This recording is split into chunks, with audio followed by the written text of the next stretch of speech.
Let's cross now to our Athens correspondent, Nathalie Savaricas. Nathalie, just how risky a venture is this? Well, I think the authorities will agree that the big bet here relies on their vaccination efforts, and so far it's going at satisfactory levels. These past few days have been reportedly the better, best than ever, according to authorities. The data they've released looks rather respectable as well. They report that Greece is currently the country carrying out the most vaccinations per day, according to available data.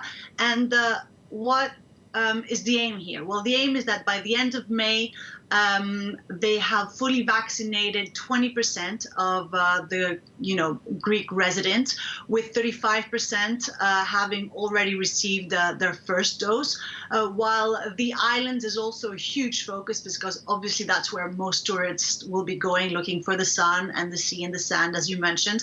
And they're really banking on, by end of June, to have vaccinated 50% of the island's population, with around 35% having received their first dose. Now, again, everything is looking better. In May, the strain on hospitals was dramatically reduced, so that is helping authorities. They've also, of course, as of today, with the arrivals of these international flights, the measures have been massively eased.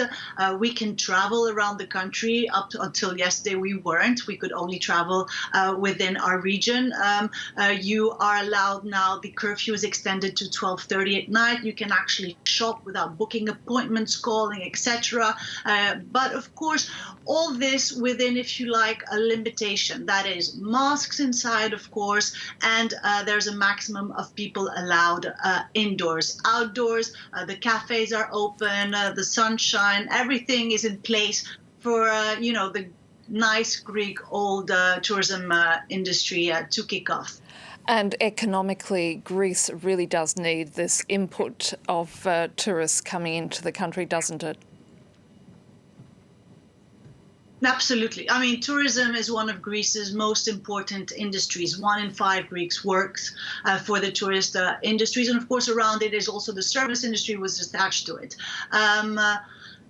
The prognosis, the forecasts look good. Like the European Union Commission actually sees Greek growth rate soar to 4.1% this year, and that will increase to 6% in 2022. So good news on the horizon. But of course, the tourist industry is pivotal for this. So the estimates regarding the level of revenues do vary quite a lot, but the importance that they will bring into Greece is really beyond any doubt.